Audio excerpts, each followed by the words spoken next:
Hi, welcome to the Vocal Voice and a special edition of Fact or Fiction Friday. It's always so great to have friends on our program when we're talking about something that's so special in our community. And today we have Randy Nobles with Habitat for Humanity and Paul Adkins, who's with Florida Peninsula, and they've come together for the CEO build this year. And let's talk a little bit about that. Thank you, Peter. We're happy to be here. So CEO Build was an event that we held back in November. We recruited 70 CEOs, and not just CEOs, but managing partners of law and accounting firms and general managers and small business owners to come out and physically build a home with us. And not only did they physically build, but these CEOs also contributed a minimum of $2,500 to build. So it really, puts climbing the corporate ladder in a little different perspective. Tell us what that meant to the local CEOs. Very, very rewarding for them. They were engaged, at a lot of different levels.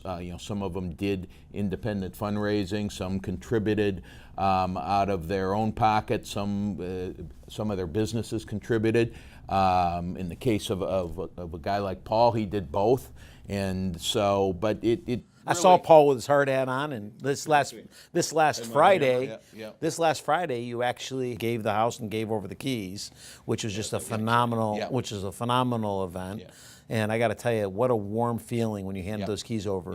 Yeah, no, that was the dedication, and that's actually kind of the culmination of what we do and all the energy that goes into building a house and selecting the families that are involved. How do you select a family? It's an application process for families, and it's the number one criteria for the families is a willingness to partnership. Because one of my favorite photos, by the way, was when the son was underneath when you took the photo. Oh yeah. Yeah, no, he that was great. That was really neat. So, but the families, their willingness to partner with Habitat, there is a pretty rigorous requirement on their behalf. They have to put in a minimum of 400 hours of sweat equity building somebody else's home. Largely, they can also work in our restores, in our offices, doing that sweat equity. And then there is also a 100-hour educational requirement where our goal is to change the trajectory of these families, and they, going back multiple generations, nobody in their families ever owned a home. So we need to teach them how to be a homeowner, and that's everything from financial literacy to home repair to health and nutrition. And so the education is a critical part of our family as well. So, that willingness to partner also, we are a hand up, not a handout. Contrary to popular belief, we do not give away our home. We make an affordable zero interest mortgage to the family. So they are paying back Habitat, but with that, they would be qualified much like a bank would. Not quite as rigorous as a bank, but they have to have income and some level of credit and a clean background as well. Now, Paul, what made you get involved? We as a company have been involved for 12 years. And if you think about it, that as an insurance company, we are protecting the homes of all our policyholders. So when, really supporting the community has always been a tenet of our company and my partners. It's been important to us. So when we were thinking about charities to support, Habitat was an obvious one, because this is where we're actually helping deserving people have the opportunity to realize their dreams of owning a home. So we're protecting homes on one side and helping people get homes on the other. What did your employees think of it? Well, I think that the CEO build is a great concept, because if you think about it, as CEOs, we're trying to build and strengthen our companies, and this gives you a direct opportunity to build and strengthen the community. I mean, that's it's a rare opportunity, and we've been doing this for a while, and what we found is that the employees love this, because they go out, they get to work with each other, they're building a home alongside of the future homeowner. I mean, they're having fun doing it. Yep. And I learned how to hang drywall. Yeah. So what's better? It's a great thing for the company and for Habitat. That's awesome. Now, Randy, can you tell us a little bit about this particular family? Sure. I mean, this the family, it's a great story. So they were immigrants from Haiti, and the mom came ahead of the dad to kind of lay the groundwork for the family moving here. They had four children. So mom was over here, dad was still back in Haiti. He passes away unexpectedly. So she is without ever coming to the United States. So she's a single mother of 4 and was just, determined to create a better life for their family. They come from all 5 of them living in a 1-bedroom home, and mom, sacrificed to the bedroom to the kids, and she slept on the couch. But this will change the trajectory of that family. She is a cook at Boston's on the Beach, and is just a determined lady. And the real benefit for Habitat homeowners generally is seen with the children, in that it just the stability that being in one home and not moving around and not having poor living conditions with leaky roofs and mold that many of our families are coming from, and the stability that creates with the kids having the same social circles in the neighborhoods and the schools. The statistics around children that come from families where the parents own the home, as far as high school and college graduation rates, are just phenomenal. Really? So there is an actual proportionate ratio between home ownership and...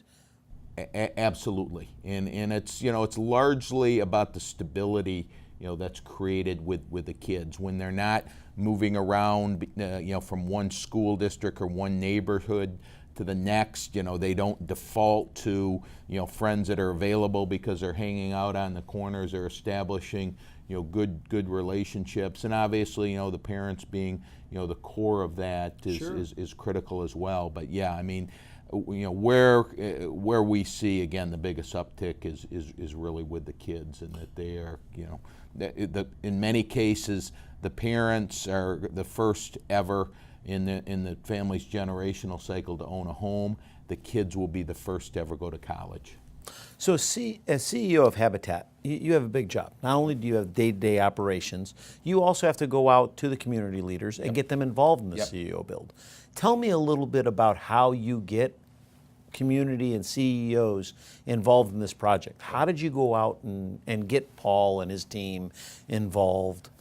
Well, we started with the people that were already our supporters of the organization, which would include board members, which would include companies like Florida Peninsula Insurance and a lot of others in the community. But then, appealing to, as Paul kind of outlined, what the mission is and the engagement.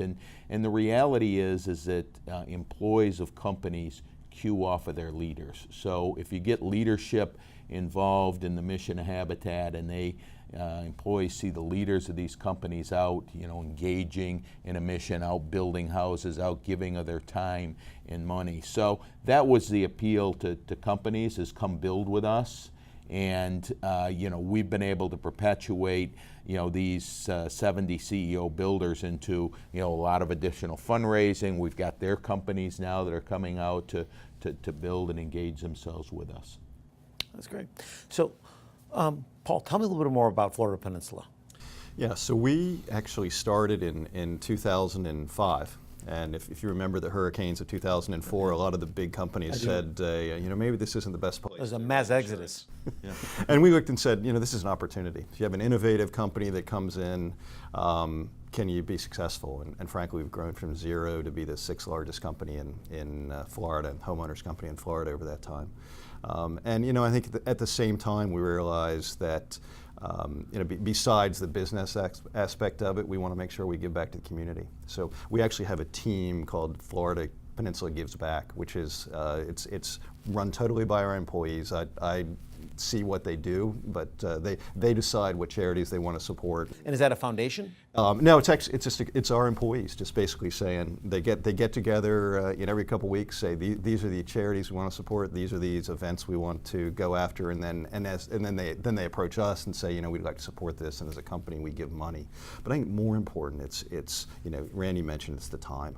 because we want to generate an employee base that wants to support the community, and you can't do it by writing a check. No. You got to get out there and make the effort. And Habitat is a great way to do it, because you're working with people that you work with normally at work, and you're working alongside of the folks that are going to get the homes, and frankly people from other companies too. So it's fun. Sure. Now, how would you think that what's the 5-10 second elevator pitch to get another CEO involved in this? Oh, I think it really comes down to, you're going to have a great time. You're going to teach your employees to give back to the community. You're going to actually generate a feeling of warmth and satisfaction in yourself and the employees that they just don't get from other places. And frankly, I think that when they do it, they're going to come back. And I think you've only been doing it for a couple of years, but I'm sure you see that in other areas. Exactly. Yeah. No. There is a hook element of, once you get people out there and they experience, and as Paul put it, we learn stuff. I mean, we learn how to hang drywall. And there are jobs that are not so glamorous. Our volunteers do all of the irrigation and laying of the sod, which is very very much intense physical labor. So, but the whole engagement aspect and just getting people to see and work alongside the family and with other volunteers is just extremely powerful. Well, one thing that I would like our viewers to know is that it isn't all about just the CEO build, although we're talking about the CEO build, right? So there's multiple projects you guys do on a yearly basis. Yes. And I'd like to talk a little bit about that. Sure. How else can people get involved besides just the CEO build? Sure. Well, we're building every day of the week. I stand corrected. We build Tuesdays through Saturday, so anybody can go onto our website and sign up on any given day to come out as an individual volunteer and help us build. Besides new construction, we also have a program called Neighborhood Revitalization, where we're actually targeting existing homeowners whose home, for whatever reason, have become in disrepair. So we have projects that will put in new windows, new doors, new roofs. We have another program called Brush with Kindness, which is a little bit less in scope, but we'll paint and we'll redo landscaping. We'll do some minor repairs, and so we are trying to create a halo effect in the neighborhoods in which we work, not only building new homes but repairing and really trying to change the community as well as the families. Well, that's awesome. And lastly, I understand this year, Paul, you have a much bigger task ahead of you. You're going to become the honorary chair. Yeah, I told Randy that I'd be glad to continue to support it and be honorary chair for 2018 and do whatever it takes to make it successful. Yeah.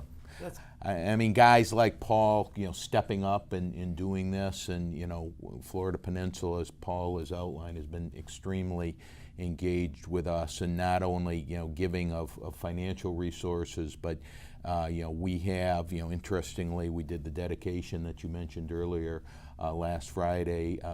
Paul probably had 10 or 12 of his employees out there. The next day, Florida Peninsula had a crew of 20-25 people out volunteering and building with us. So what corporations like Florida Peninsula bring to the table in the way of not only resources but credibility to the my dad always said you can tell the value of a company on what they do when people aren't watching. No, very true, very true. So we're excited to have Paul stepping up as our honorary chair next year, and it was just Paul didn't hesitate when I asked him. It was like, yeah, whatever I can do to help out. So we're excited.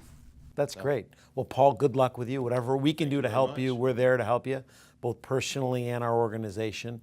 We love what you guys do. We love your mission. Thank you. You guys are always great in the community, and your team is just absolutely phenomenal. Great. Thank you. Thank you. And whatever we can do to help, we'll always have all of the right links up on our site to make sure that you can go out and see the links for Habitat for Humanity and the CEO build. We'll also put a link to Florida Peninsula because, you know, they're doing it for the right reasons, but I want you to go out to check out Florida Peninsula. They're a great organization, they're very philanthropic, and they do the right thing for the community. And it's important to know, and we want to support the companies that support our community. It's very important. So thank you for both for being here. It's a pleasure. Thank you. Peter, thank you. Thank you. Thank you for watching. We look forward to seeing you next week on Fact or Fiction Friday and the Boca Voice.